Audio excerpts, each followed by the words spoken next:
풀지도 않았는데 계약 벌써 다 끝나가네. 이번 달 할 것도 많은데 집은 또 언제 보러 다니나. 왜 이래. 주인님, 저 2년만 더 살면 안 될까요? 그게 무슨 소리야? 요즘 전셋값도 너무 올라서 집 구하기도 힘든데 2년은 너무 짧잖아요. 곤란해. 근데 저 너무 힘든데 어떻게 안 될까요?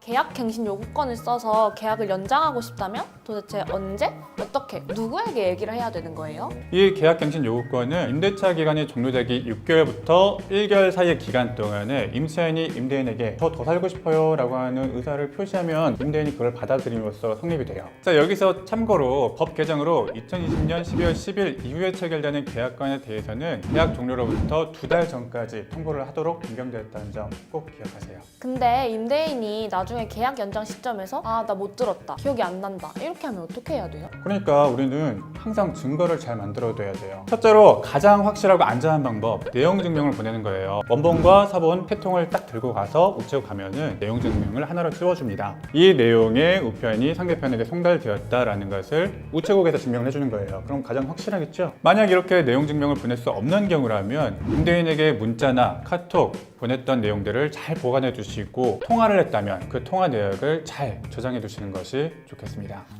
묵시적 갱신. 오. 그것도 계약 연장할 때 쓰는 거 아닌가요? 맞아요. 묵시적 갱신. 공부 잘했어요. 잘했어요. 자, 묵시적 갱신과 계약 갱신 요건이 결과적으로 비슷할 수도 있어요. 근데 다만 다른 점은 이 묵시적 갱신이라는 것은 계약기 종료되기 6개월부터 1개월 전까지 집주인도 아무 말이 없고 세입자도 아무 말이 없어. 그러면 약간 암묵적으로 같은 계약이 계속 연장된 거다라고 볼 수 있는 그런 제도적 장치예요. 반면에 계약갱신 요구권은 임차인이 당당하게 저 2년 더 살겠어요 라고 먼저 주장할 수 있는 권리인 거예요. 둘 다 2년의 거주 기간을 더 보장받게 되는 것은 같은데요. 구분이 필요한 게 있어요. 계약갱신 요구권의 경우에는 딱 한 번만 사용할 수 있는 소중한 기회라는 거예요.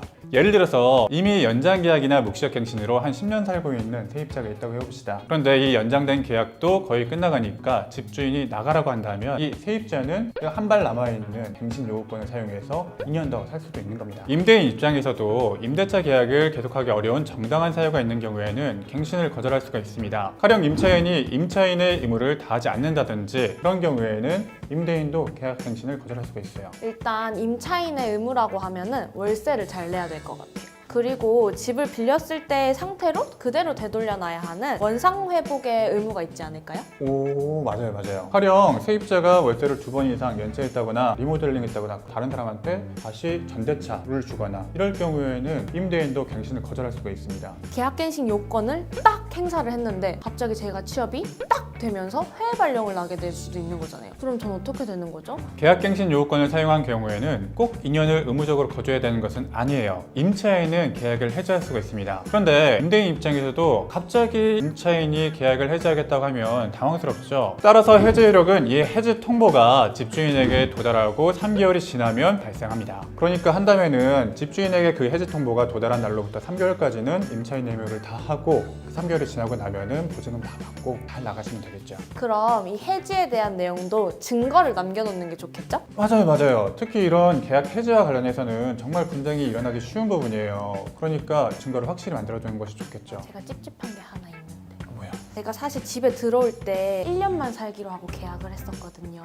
주택임대차보호법 제4조 기간을 정하지 않았거나 2년 미만의 기간으로 임대차 기간을 정한 경우에는 그 임대차 기간을 2년으로 봅니다. 1년으로 정했다고 하더라도 2년은 보장받을 수 있는 거예요. 근데 저는 특약으로 적어놨는데 우리 임대차보호법에서는요, 임차인에게 명백하게 불리한 약정은 효력이 없다라고 하는 편면적 강행 규정이라는 것이 있어요. 이제 계약갱신 요구권이나 전월세 상한제가 시작되면서 계약서에 특약으로 이런 권리들을 해할 수 있는 그런 약정을 넣지 않을까 걱정이 되는데, 만약 그런 특약을 넣었다면 법적으로 무효입니다. 저 이제부터 기억할 거예요. 임차인에게 불리한 약정은 효력이 없다. 꼭 기억해 두세요. 개정된 주택임대차보호법 관련해서 법무부에서 해설집을 제공하고 있으니 참고하시고요. 그래도 궁금하신 점이 있으면 허그 콜센터로 문의해 보실 수도 있겠습니다. 그리고 만약 주택임대차와 관련해 분쟁이 발생하였다면 지역별로 분쟁조정위원회의 도움을 받을 수 있으니 해설집을 잘 살펴봐 주세요. 그럼 저희는 다음 시간에 뵙겠습니다. 안녕.